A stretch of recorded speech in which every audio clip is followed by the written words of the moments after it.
In today's video, I'm going to take you through some hacks that are going to help you solve some of your biggest issues and pain points when it comes to draping a sari.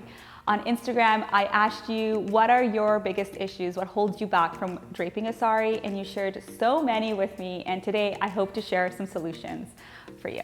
Many of you say that it's hard to take your Pallu pleats or to pleat the front pleats and have the pleats stay in place. And I feel like the major reason that is because you're not ironing out any previous folds, whether that's from draping before or just folds from hanging and storing your sari. You want to make sure you're starting with a blank slate and making it as easy as possible for you to drape and pleat, whether that's your Pallu or your front pleats.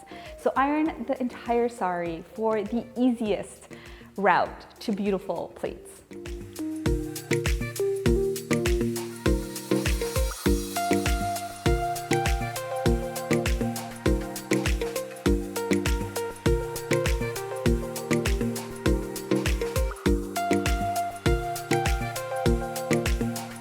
A lot of times when you find that the chest pleats are too puffy, it's because the material is fighting against the pleats that you've created on your chest. And for that, my biggest tip is just to iron down the chest pleats so that there is no puffiness or extra puffiness that you don't want there.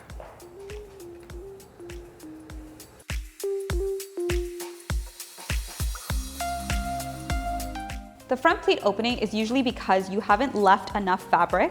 So for example, let me show you the mistake that probably happens. So if you start here and you don't give enough fabric to the first pleat, this is what happens. So as you can see, this first pleat is already opening up. Do you see that? It's not really falling like the rest of them. And so then when I go to stagger, it's gonna really not listen. And also there isn't any extra, like once I tuck it in, there isn't really any extra fabric here for it to hold its place. So it's gonna constantly, as you move, want to just open up like that.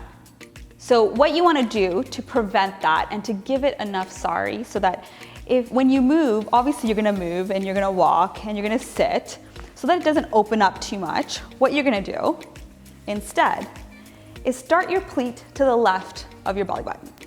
And when you do that, you have all of this fabric here that you can play with.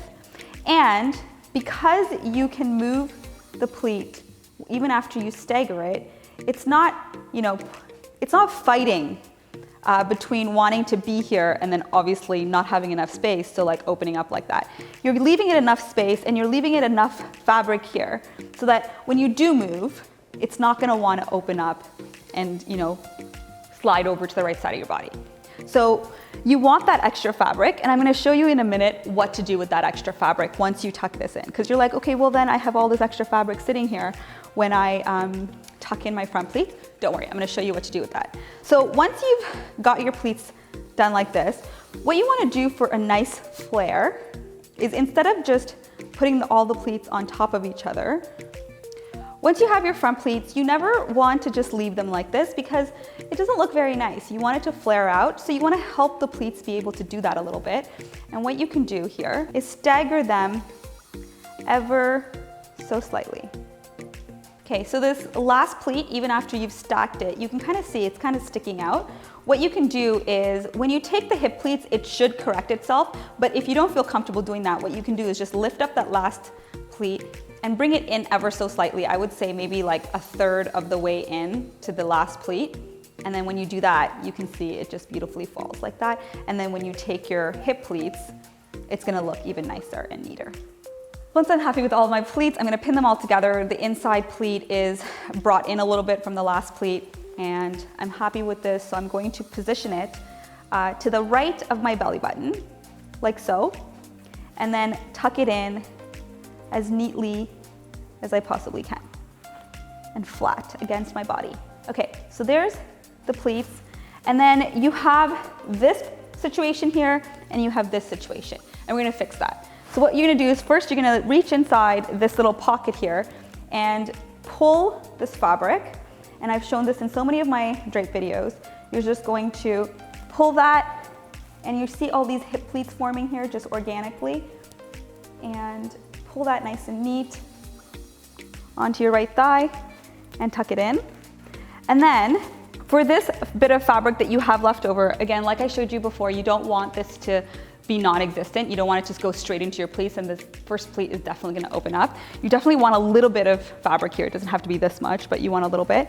You also don't want to fold this back, because when you fold it back, what happens? It pulls on the first pleat.